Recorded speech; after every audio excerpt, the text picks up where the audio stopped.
Kiran 5, 5, 6. Tapi kayaknya tuh sudah pindahkan ke sini, kerjaan kuliah ya.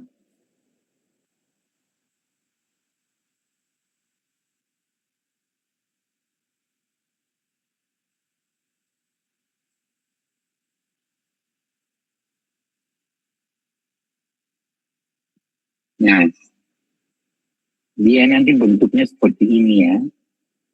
Tapi ini nanti saya jelaskan satu persatu ya. Saya jelaskan apa keseluruhannya dulu ya.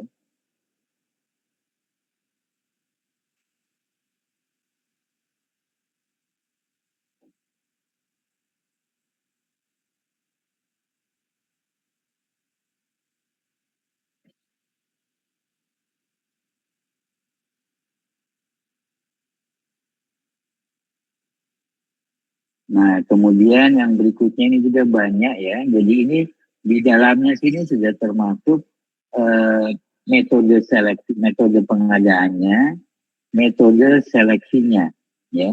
Ini ya dokumen seleksi untuk yang 2 file kualitas biaya, ya. 2 file kualitas biaya.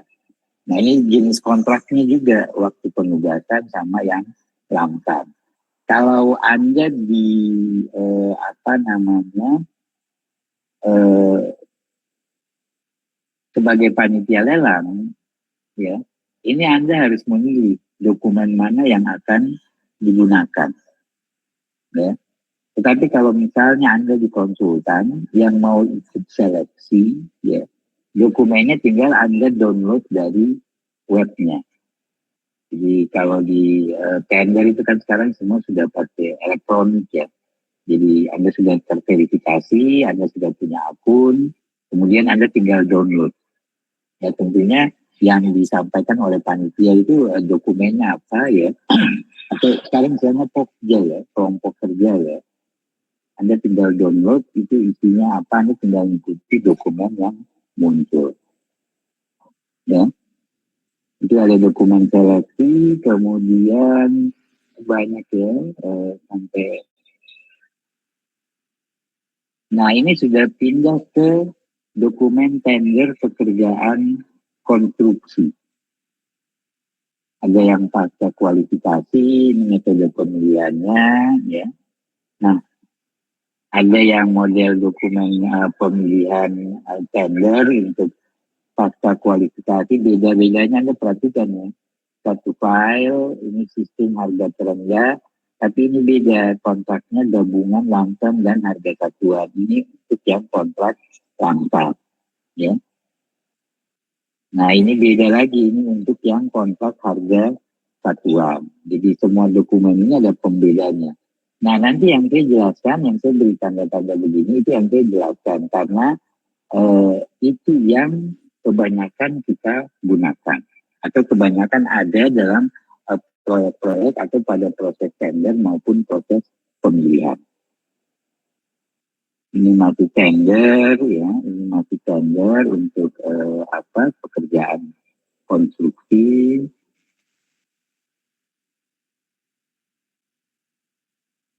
Nah ini kalau sudah menggunakan pekerjaan konstruksi yang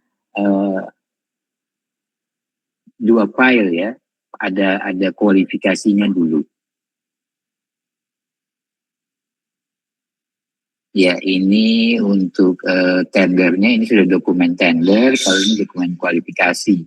Ya ini kalau menggunakan metode pra kualifikasi. Ya kalau yang ini menggunakan pasca kualifikasi.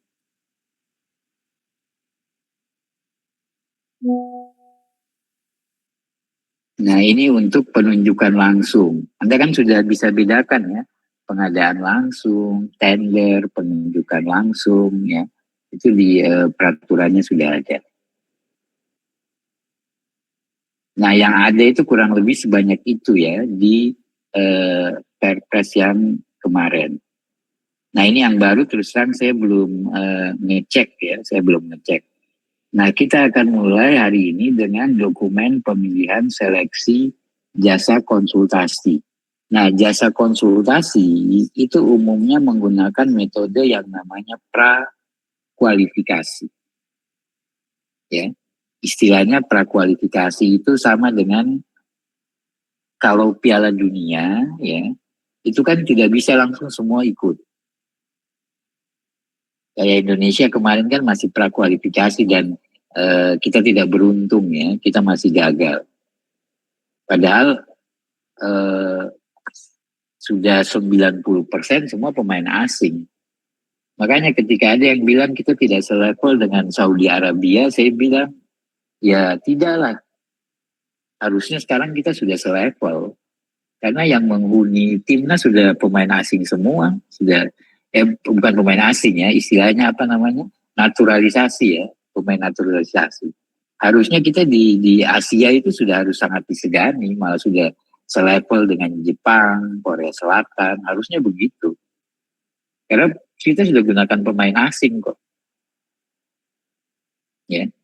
Cuma masih dibilang tidak selevel ya. Kalau tidak selevel ya pakai pemain dalam negeri saja kalau begitu. Tidak usah pakai pemain asing. Kan mahal tuh gajinya mereka. Saya nggak tahu ya berapa ya. Cuma ya pasti di atas standar lah. Ya. Nah, jadi kalau seleksi jasa konsultasi itu sebagian besar ada prakualifikasi dulu. Jadi tidak langsung masuk di seleksinya. Maksudnya apa? Harapannya itu bahwa semua yang bertanding di Piala Dunianya itu semua sudah tim-tim yang betul-betul qualified. Tidak tim-tim yang ecek-ecek begitu. Nah di seleksi juga begitu. Harapannya konsultan-konsultan yang mengikuti proses seleksi ya, itu semuanya sudah yang qualified. Sehingga mereka harus diseleksi dulu lewat yang namanya prakualifikasi. Ya, yang namanya dokumennya adalah dokumen kualifikasi. Nah ini saya sudah buka tadi dokumen kualifikasinya ya. Jadi nanti ketika Anda download dari sistem itu nanti sudah ada dokumen seperti ini ya. Tapi kalau Anda misalnya di Pokja ya, ini tugasnya Anda yang membuat. Tetapi dugaan saya Anda sebagian besar itu pasti akan menjadi peserta ya, bukan menjadi penyelenggara. Ada alumni kakak kelas kamu satu sih yang barusan keterima jadi PNS di Madiun ya. Nah dia itu langsung diterimanya itu di UPPBJ-nya.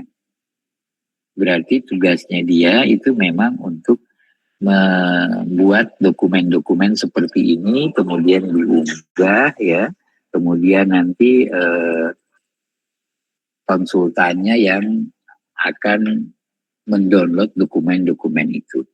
Nah ini nanti kalau Anda yang sebagai pokjanya Anda yang mengisi, tapi kalau Anda sebagai peserta ya, ini Anda tinggal download dan isiannya itu sudah ada. Ya. Nah ini isinya kurang lebih seperti ini ya. Nanti kita akan lihat, tapi mungkin juga tidak detail ya. Mungkin kalau harapan saya Anda sudah mengenal apa yang namanya dokumen pengadaan. Salah satunya itu adalah dokumen kualifikasi ini. Ya. Jadi mulai dari pengumuman, kemudian umum, kemudian instruksi kepada peserta. Ya. Nah, di sini itu semua menjadi guideline ya. Bagaimana nanti proses seleksinya atau proses pemilihannya. Jadi ketika Anda membaca ini dengan baik, ya, Anda sudah harus melihat bagian-bagian mana yang harusnya saya perkuat, ya, sehingga nanti dalam proses seleksi untuk dokumen kualifikasi ini saya lolos. Ya, saya bisa lolos dari situ. Nah, ini adalah instruksi. Nah, kemudian ini adalah lembar data kualifikasi. Nah, ini nanti yang harus diperhatikan secara detail ya. Karena ini adalah persyaratan secara teknis yang memang harus dipenuhi oleh peserta seleksi. Ya. Kemudian ini ada isian data kualifikasinya. Nah ini juga Anda harus lihat data-data apa saja yang perlu dimasukkan di dokumen Anda. Nah kalau yang ini contoh-contoh ya, bentuk suratnya seperti apa, ya. Kemudian petunjuk pengisian data kualifikasinya bagaimana. Jadi semua sudah diatur di sini. Termasuk ini bagaimana tata cara evaluasi kualifikasinya. Kemudian ini ada lembar kriteria evaluasi kualifikasinya seperti apa. Ya. Nah ini nanti ada bagian-bagian penting saja, ini bagian umum. Ini biasa ada pengertian-pengertian di sini, ya.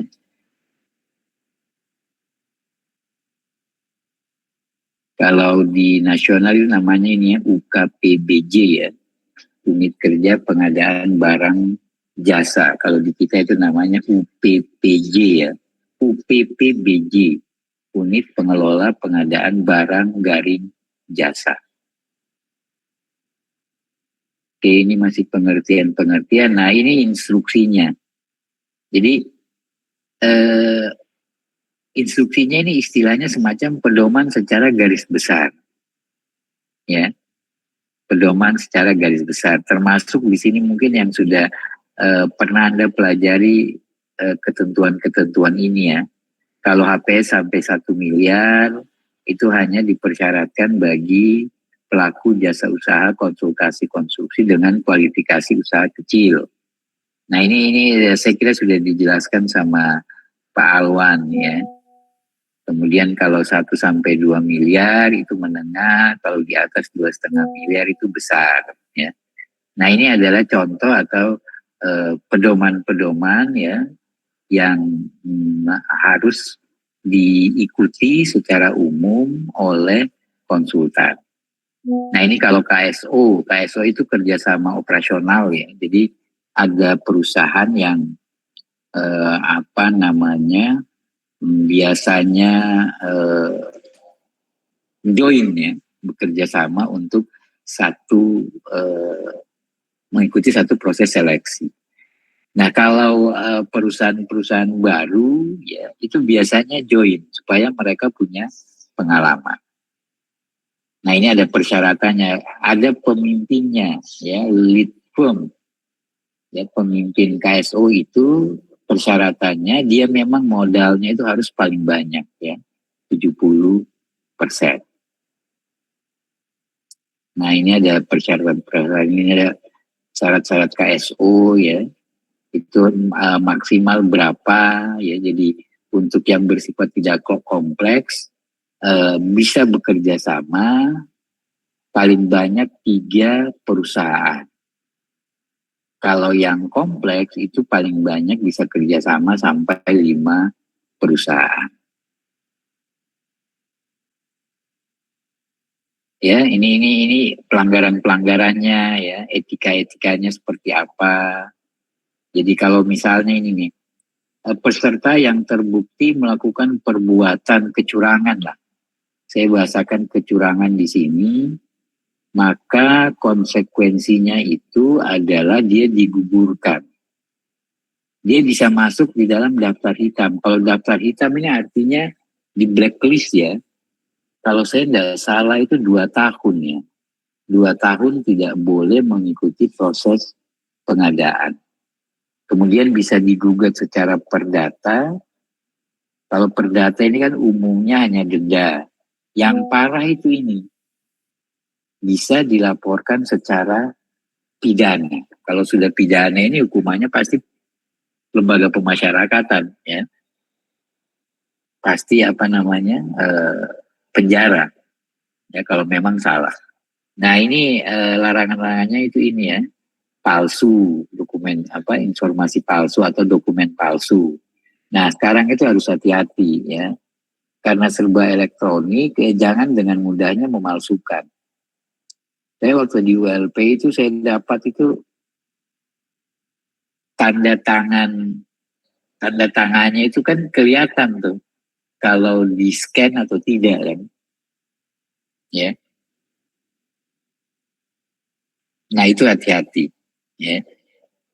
Cuma saya itu kan baik hati, nggak sampai melapor dan seterusnya. Cuma ini aja digugurkan saja. Sebenarnya bisa diusulkan ke daftar hitam atau bisa dilapor sebagai pemalsuan sebenarnya. Cuma kalau saya ya digugurkan saja lah, ya, digugurkan. Nah ini kalau mau menyogok Pokja juga tidak boleh. Bisa juga kalau Anda sebagai peserta itu semuanya bersekongkol. Oh HPS-nya taruhlah misalnya 100 miliar. Kita nawarnya semua tinggi-tinggi saja mendekati 100 miliar. Ya. Terus bekerja sama, terus menentukan siapa yang menang, kemudian yang lainnya itu hanya dapat berapa persen begitu. Ya. Itu tidak boleh. Kemudian ada korupsi, nepotisme, ya. Kemudian dia tiba-tiba mengundurkan diri dan alasannya itu tidak bisa diterima oleh Pokja. Ini kalau sudah menang ya. Kalau sudah menang, kemudian dia mengundurkan diri, nah ini yang bahaya nih. Karena dari sisi pemilih kan rugi sebenarnya. Ya, jadi jangan kamu mengundurkan diri. Oke, jadi itu petunjuk-petunjuknya, ya. Nah, ini isi dari dokumen kualifikasi ini apa saja ya? Ini sama dengan daftar isi tadi ya. Jadi ada pengumuman, ada bagian umum. Ini saya kira saya tidak perlu jelaskan ya. Nanti kalau tidak salah ada yang warna hijau-hijau begitu yang menurut saya penting yang harus saya jelaskan kepada Anda. Oke, ini masih petunjuk-petunjuk bagaimana penyiapan.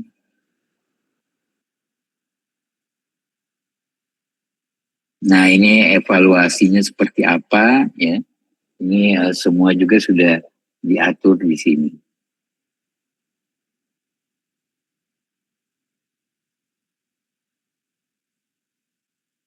Oke, ini pembuktian ya. Jadi meskipun semuanya dilakukan secara elektronik ya, secara elektronik, nanti ada saatnya di mana dokumen yang Anda masukkan semua itu akan dilakukan namanya klarifikasi, ya, klarifikasi. Nah ini yang harus hati-hati dan itu kewenangannya Pokja ya. Meskipun di sini dikatakan bahwa boleh daring atau tatap muka ya, kebanyakan Pokja itu minta tatap muka. Jadi dulu itu tidak ada istilah-istilah daring ya. Tapi peraturan ini kan 2021, kita berada pada posisi COVID ya waktu itu ya. Nah saya tidak tahu kalau ada dokumen yang terbaru apa daring ini sudah hilang atau tetap. Ya. Tetapi kebanyakan Pokja itu meminta tatap muka. Nah ini yang bahaya sebenarnya ketika ada Anda memalsukan dokumen. Ya. Karena akan dimintakan dokumen yang asli. Ya. Nah ini yang mungkin sudah diajarkan. Nanti dari hasil kualifikasi itu biasa muncul yang namanya shortlist. Ya, ini yang lolos Piala Dunia ceritanya. Ya, jadi misalnya yang daftar 20 begitu kan, diseleksi, kemudian ternyata yang lolos dari prakualifikasi, ya, dia bisa masuk untuk ikut seleksi, itu ya berjumlah 7, hanya 7. Jadi nanti hanya 7 peserta itu. Ini katakan 7 dalam hal peserta yang lulus pembuktian kualifikasi lebih dari atau sama dengan 7. Ya. Jadi nanti di ranking. Ya. Nah kemudian kalau sejumlah peserta yang lulus pembuktian kualifikasi dalam hal peserta yang lulus itu kurang dari 7. Ya, jadi kalau kurang dari 7 itu nggak apa-apa. Nah ini nanti caranya di ranking ya, nilainya di ranking, nanti 7 besar saja yang dikatakan bisa masuk untuk proses tendernya.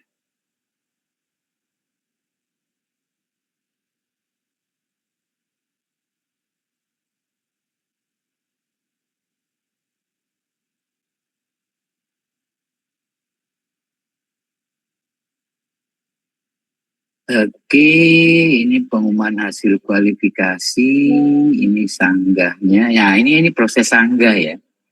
Jadi ada di dalam seleksi maupun tender itu proses sanggah. Sanggah ini kita protes. Misalnya Anda dikatakan tidak lolos kualifikasi. Padahal menurut Anda ada perusahaan yang bagi Anda nilai dia itu ecek-ecek begitu ya. Tapi kok dia lolos? Nah, sepanjang Anda punya bukti yang kuat, ya, Anda bisa melakukan proses sanggah. Berkirim surat ya kepada ya, tapi biasanya by system ya. Surat itu dikirim by system. Jadi dimasukkan nanti ada waktu ya. Setelah diumumkan nanti ada waktu kalau saya nggak salah 5 hari ya.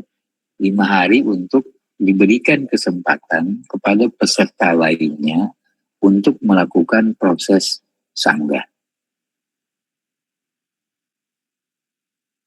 Ya. Oke, sebelumnya saya tanya ke Anda dulu ya. Saya pengen tahu kalau kayak saya bahasakan sanggah itu sudah pernah dijelaskan sama Pak Alwan belum? Sudah, Pak. Sudah ya? Oh iya, sudah bagus kalau gitu. Oke, itu ada sanggahnya. Nah, ini bagi panitia ya. Ini kepentingan bagi panitia. Kalau misalnya proses prakualifikasinya gagal ya.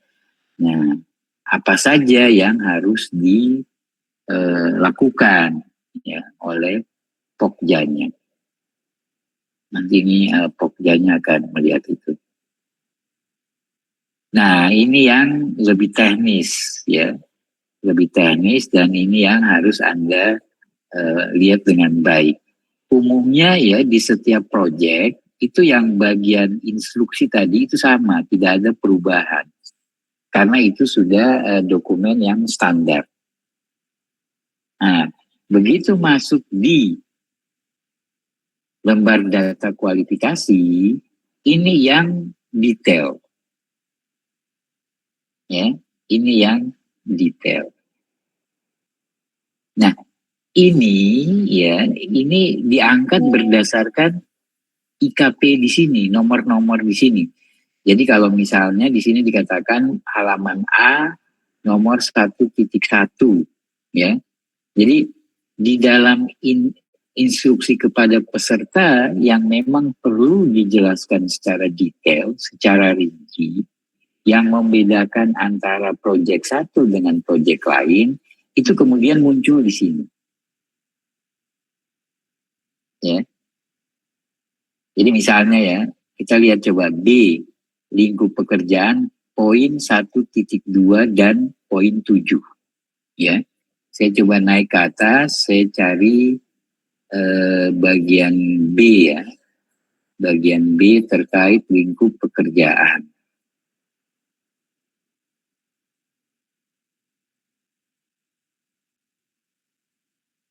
Ini bagian A, ya. Kemudian ini bagian B. Bagian B, ya. Bagian B tadi nomornya berapa tadi? Bagian B sebentar. Ini halaman berapa sih? Ini halaman 10 ya. Bagian B.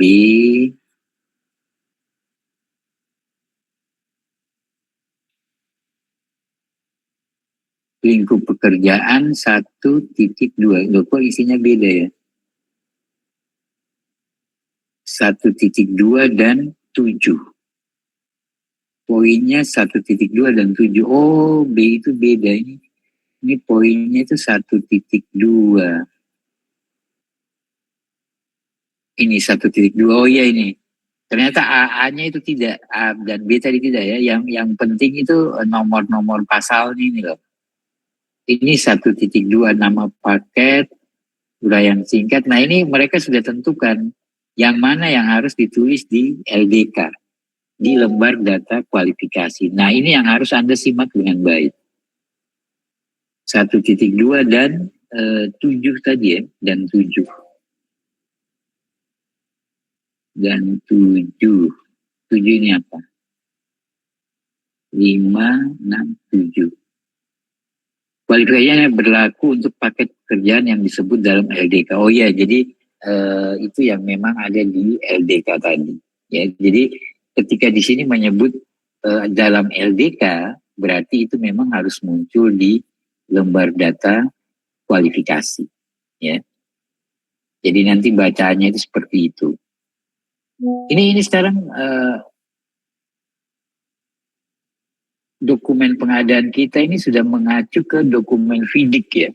Jadi kalau kita berbicara tender internasional itu ada yang namanya dokumen FIDIC.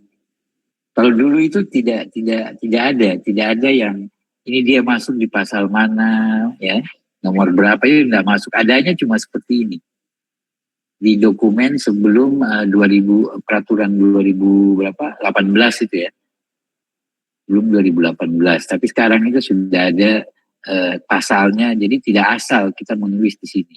Sepanjang itu di instruksi kepada peserta lelangnya itu tidak muncul seperti tersebut dalam LDK, itu tidak boleh kita masukkan sembarangan di sini.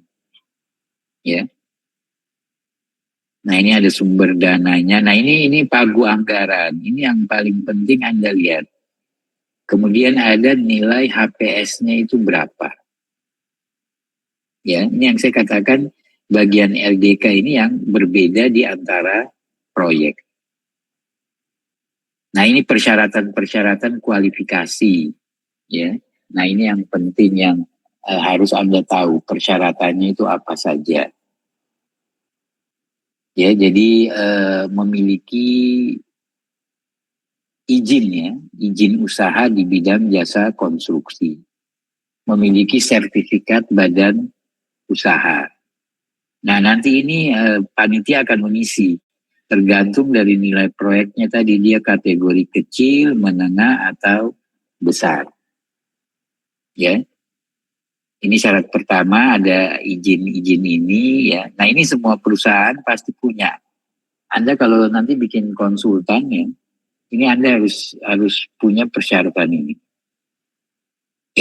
Sertifikat badan usaha. Kalau di Surabaya itu Pemkot itu ada di sana, di layanan satu atap di mana? Siola. Ya, itu semua bisa diurus di sana. Nah, kemudian syarat kedua itu adalah mempunyai status valid keterangan wajib pajak. Ya. Jadi ini harus ada apa istilahnya NPWP ya. Wajib pajak. Nah, kemudian yang bersangkutan terutama direkturnya itu punya kapasitas untuk berkontrak. Ya. Nah buktinya harus ada akta pendirian perusahaan. Kalau misalnya direkturnya tidak bertanda tangan di kontrak, itu bisa dikuasakan. Jadi misalnya ada perusahaan besar itu ya, itu kontraknya itu tidak langsung sama direktur utama.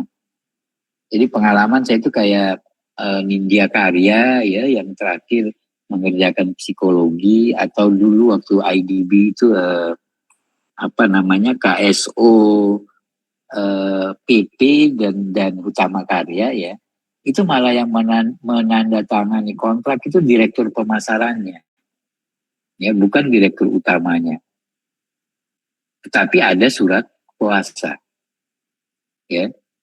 Nah bukti bahwa yang diberikan kuasa merupakan pegawai tetap, jadi dia harus pegawai tetap, tidak boleh pegawai kontrak.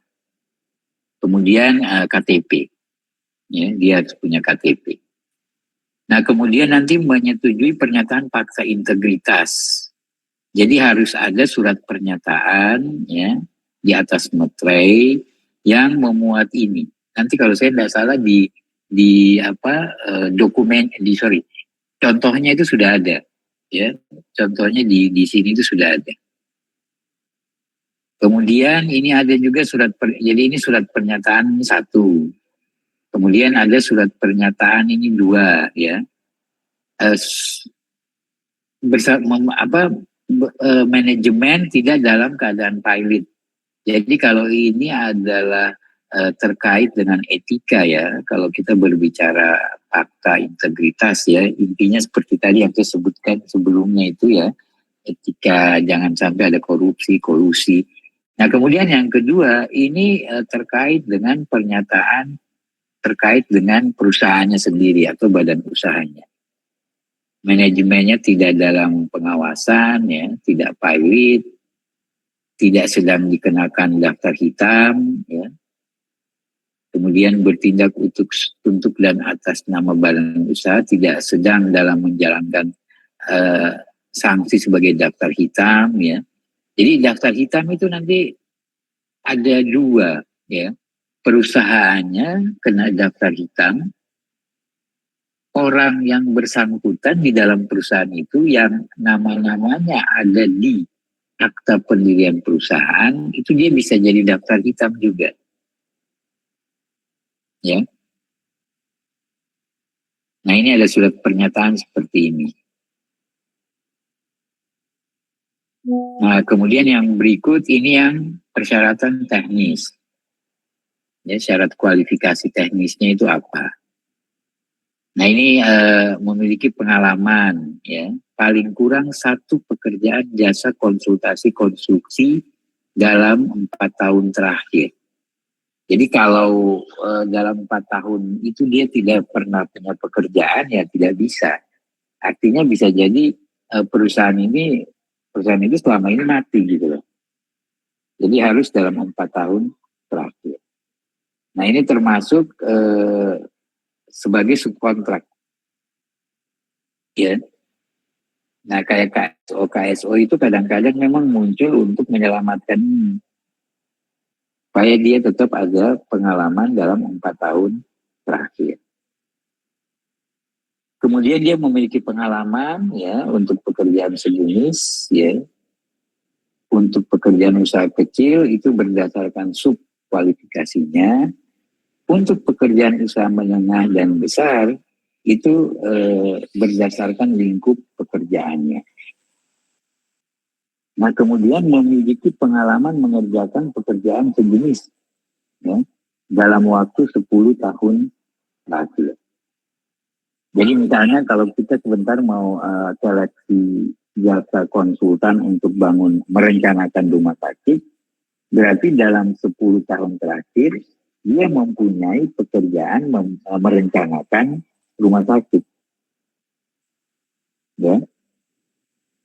Nah kemudian ini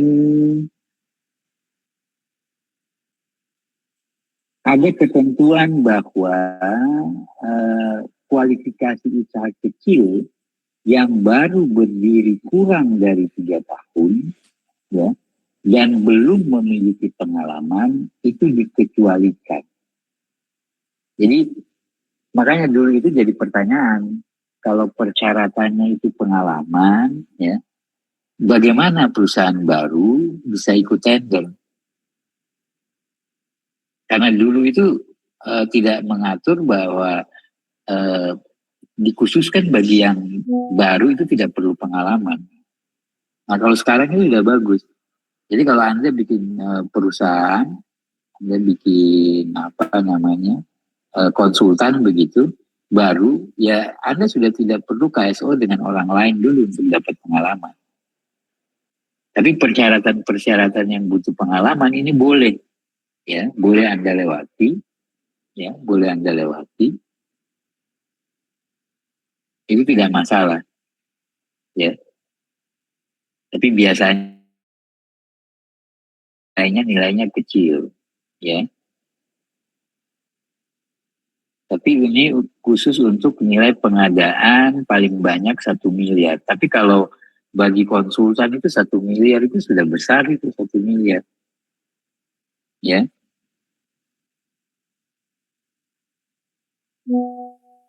Nah ini kalau KSO itu penilaiannya itu bagaimana? Itu dimunculkan itu di sini. Nah ini data kualifikasi yang harus diunggah itu apa saja, ya. Nah nanti ini Pokja yang akan menulis, ya. Tetapi biasanya itu kalau di lewat LPSE itu semuanya sudah ada, ya, sudah diupload oleh perusahaan. Akta pendirian, ya, surat pengalaman, surat KSO. Nah ini contoh surat KSO dan lain-lain itu ada nanti di belakang. Nah ini isian data kualifikasinya. Nah ini ya sudah disiapkan formulir-formulir, ya. Kalau Anda memang KSO itu bagaimana? Nah ini sudah ada formulir. Tapi sebenarnya ini semua sudah ada di sistem sih. Ini semua sudah ada di sistem. Jadi tinggal Anda download saja sebenarnya, kemudian bisa diunggah ulang. Ya, tapi biasanya waktu saya di WLP, di Pokja itu perusahaan bikin lagi, ya. Mereka ngisi lagi, baru mereka upload di dokumen lain-lain kalau saya tidak salah, ya. Nah ini dokumennya sudah ada, ini pengelolanya siapa, ya. Data keuangannya, surat kepemilikan saham, kemudian pajak. Nah ini pengalaman itu nanti harus diisi seperti ini. Ini diminta dalam kurun waktu 4 tahun terakhir, ya. Tapi biasa saya lihat itu perusahaan itu memasukkan semua pengalamannya. Ya. Nah ini tadi dikatakan kalau penyedia baru dia tidak wajib untuk mengisi. Ya. Mulai dari nama paket, lingkup pekerjaan, lokasi, PPK-nya, ya, pemberi tugasnya siapa, alamat, nomor teleponnya, kontraknya itu nomor berapa, tanggal berapa, nilai kontraknya berapa, ya, tanggal selesainya itu kapan, menurut kontrak kapan, terus handover-nya, ya, PHO, saya kok tahunya FHO, ya, final handover, ya, LP-nya apa, ya. Nah ini 10 tahun terakhir. Ya ini yang lebih banyak nih, total 10 tahun terakhir. Nggak tahu kenapa dibedakan. Oh ya, ini 4 tahun terakhir ini hanya buat bukti kalau memang tadi itu, ya, dia terus bekerja, ya, dia tidak pernah berhenti, ya. Kemudian ini yang 10 tahun terakhir, saya kira ininya sama. Tapi kalau biasa di konsultan itu mereka akan update terus, ya, setiap dapat pengalaman update, dapat pengalaman update. Nah yang penting nanti data-data ini harus dilengkapi, ya, dilengkapi. Nah ini surat perjanjian kalau KSO. Nah ini petunjuk pengisian di jasa data kualifikasi tadi, ya. Jadi sudah ada petunjuk pengisiannya. Izin usaha yang diisi itu apa saja, ya. Atau misalnya tadi yang pengalaman mana tadi, ya. Data pengalaman, ya, ini, ya. Diisi nama paket pekerjaan, ringkasan. Itu ini penjelasannya, ya. Cara mengisinya seperti apa. Jadi kayak Anda kalau nggak tahu sekarang, ya, tapi saya kira tetap ada lah. Mau ngisi formulir mendaftar apa UTBK, ya, itu kan ada petunjuk pengisiannya, ya. Ada petunjuk pengisiannya.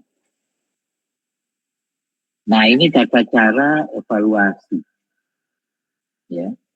Nanti Pokja itu akan memeriksa ini yang penting, ya, yang kita dengan ketentuan izin yang habis masa berlakunya sebelum batas akhir pemasukan dokumen tidak dapat diterima atau dinyatakan gugur. Jadi hati-hati melihat batas waktu ya kapan berlakunya surat izinnya ya, surat izin usahanya. Nah kalau misalnya izin atau sertifikat habis setelah batas akhir pemasukan dokumen, maka peserta harus menyampaikan izin atau sertifikat yang sudah diperpanjang. Ya. Jadi kalau misalnya masih dalam proses pemasukan itu dia masih berlaku, dia sudah tidak berlaku, ya. Nah kemudian dia sementara proses ngurus, begitu sudah keluar, itu dia harus segera menyampaikan kepada pejabat penandatanganan kontrak pada saat rapat persiapan penandatanganan kontrak. Jadi taruhlah misalnya dokumen kualifikasinya itu hari ini tanggal berapa ya? Tanggal 25 ya? Ya benar ya. Misalnya tanggal 25 hari ini itu batas akhir ya. 23 ya. Oh iya, ini kok masih September ya. 23. Batas akhir ini tanggal 23 ya. Tapi kemudian dia menang. Jadi kan sudah masuk ya tanggal 23 itu ya. Kemudian sudah masuk, dia masih berlaku di tanggal 24 ya sampai tanggal 24. Nah, ketika nanti kontraknya itu misalnya 1 November, dia sudah harus datang dengan membawa ya surat izin yang sudah baru. Kalau dia masih pakai yang lama itu kan batasnya sudah habis. Bisa jadi kontraknya itu batal. Ya. Nah ini izinnya ini diurus di online single submission ya. Ini sebenarnya sudah online sih, tapi nggak tahu kenapa orang juga banyak antri isi olasan.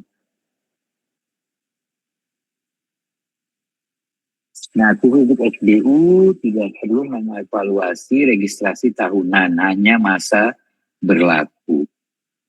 Ya. Nah ini pengalaman paling kurang 1 pekerjaan ya. Pengalaman diambil dari daftar pengalaman pada isian kualifikasi khusus untuk pengalaman sebagai subkontraktor maka oh iya dari siapa? Oh iya oke makasih.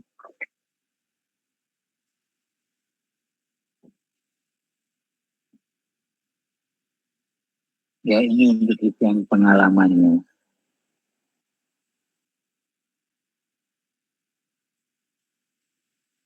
Pengalaman 10 tahun ya.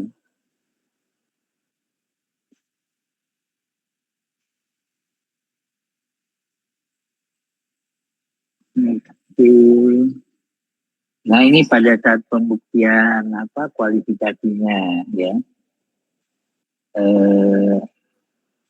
Jadi meminta identitas ya.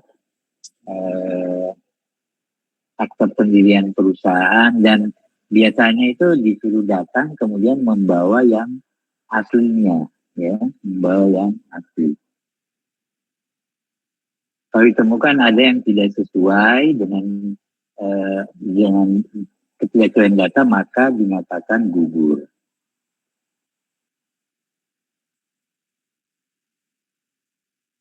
Nah ini penilaiannya itu seperti apa ya. Jadi Anda sudah tahu yang saya katakan sehingga nanti Anda harus memperkuat ya. Ada, tidak ada ya. Kemudian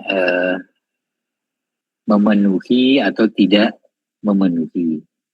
Ya nanti Pokja akan memeriksa ini satu persatu. Ini yang administrasinya ya, izin usaha, NPWP, KTP dan seterusnya.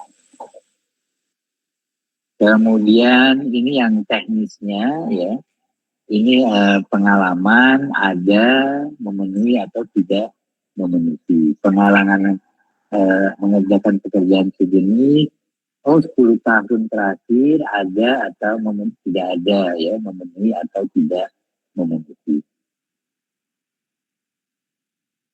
Nah, ini kemudian ada yang namanya penilaian atau evaluasi dalam menilai ya, dalam menilai. Ini saya turunkan. Nah, ini sudah ada ketentuannya.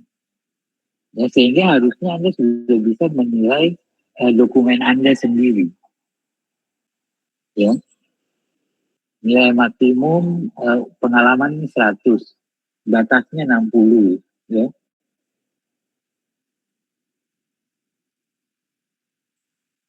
Batasnya 60.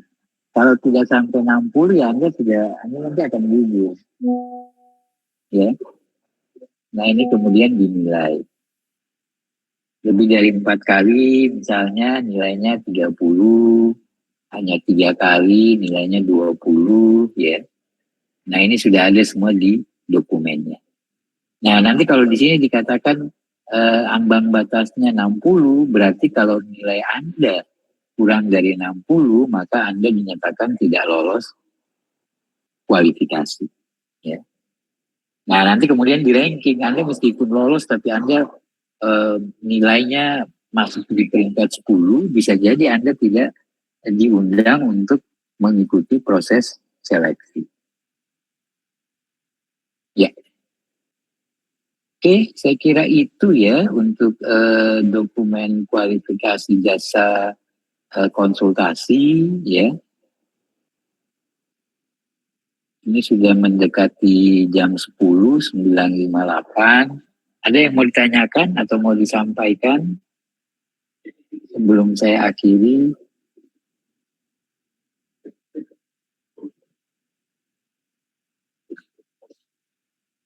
Iya, nanti rekamannya ini kan masuk di Meet-nya kelas D ya. Di Meet-nya kelas D. Nanti kalau saya sudah open, nanti PJ-nya kelas A, tolong dikirim ke PJ-nya, ini kelasnya kelas D ya. Nanti PJ-nya kelas D kirim ke PJ-nya kelas A ya, untuk rekamannya.